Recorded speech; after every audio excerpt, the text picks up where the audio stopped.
Politics. What is it? We have a lot of preconceived notions about what politics is.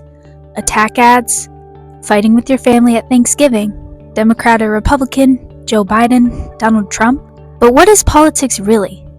Most people claim to hate politics, but the truth is, everyone engages in political activity every day. Even these guys. Let's talk about it.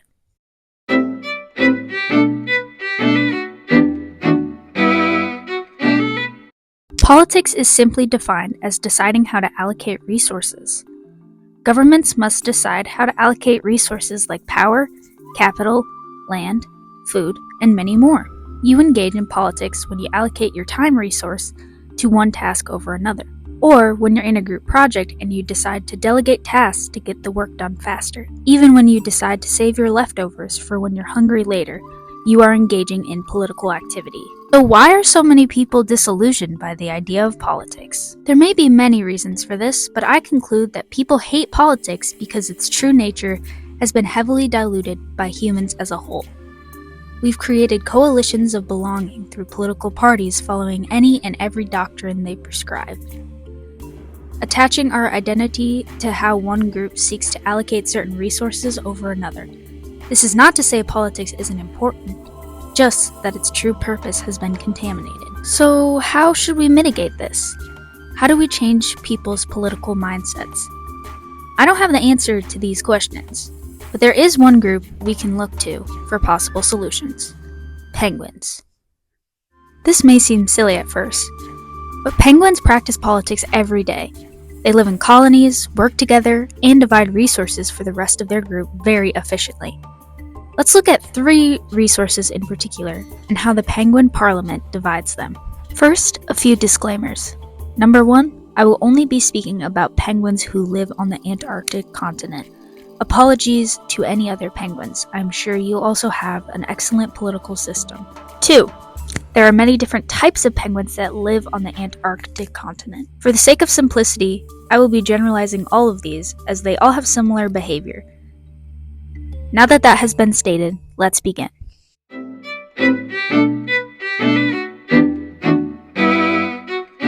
First, how do penguins allocate power? Unlike most animals that live in colonies, penguins tend to not have a sole leader. How they divide up power is mostly based on relationships. Penguins are famously monogamous. They mate for life and work as a team to protect their offspring.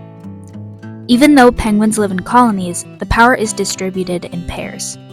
During the breeding season, penguins will date around having 1 to 3 partners until they find the one. The goal is to breed and produce offspring. When an egg is produced, many penguins in Antarctica will divide up the responsibilities. One partner will go and collect food to bring back, and the other will stay and keep the egg warm until they switch off.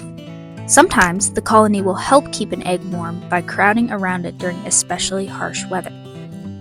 Jobs are not assigned based on sex. Sometimes, the female penguin will hunt for food, and sometimes they will stay back to keep the egg warm and vice versa for the male penguin. This is unless you're an emperor penguin. Then the male's job is to keep the egg at its feet for warmth. Another interesting thing about emperor penguins is that they will huddle together for warmth during especially harsh conditions. In other words, penguins allocate power through relationships and work together as a community for the survival of the whole. They tend to be one united entity, where the power is shared and allocated in pairs.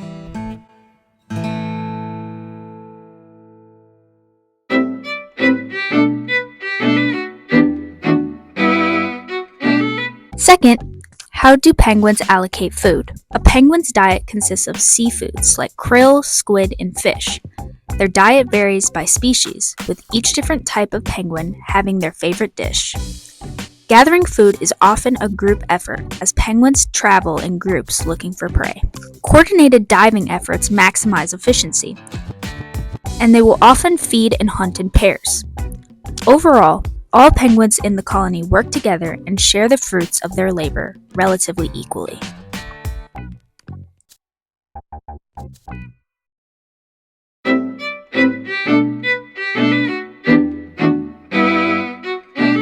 Lastly, How do penguins split up land? As stated previously, penguins do live together in colonies. Their individual territories within those colonies are marked by their nests. Each nest takes up about 0.75 meters of space, and there are few territorial issues. Location is often determined by seniority, as younger penguins tend to take up the perimeter of the colony. Older and stronger penguins usually get the more desirable land as well. However, other than that, the land is divided up equally, and other penguins respect each other. When it comes to defense of their territory from outsiders, they also share the burden. Seals and killer whales wait for penguins to dive to attack. This is why penguins tend to hunt in groups, as their power increases in number. Coordinated diving efforts reduce the risks of being attacked, and every penguin does their part to keep each other safe.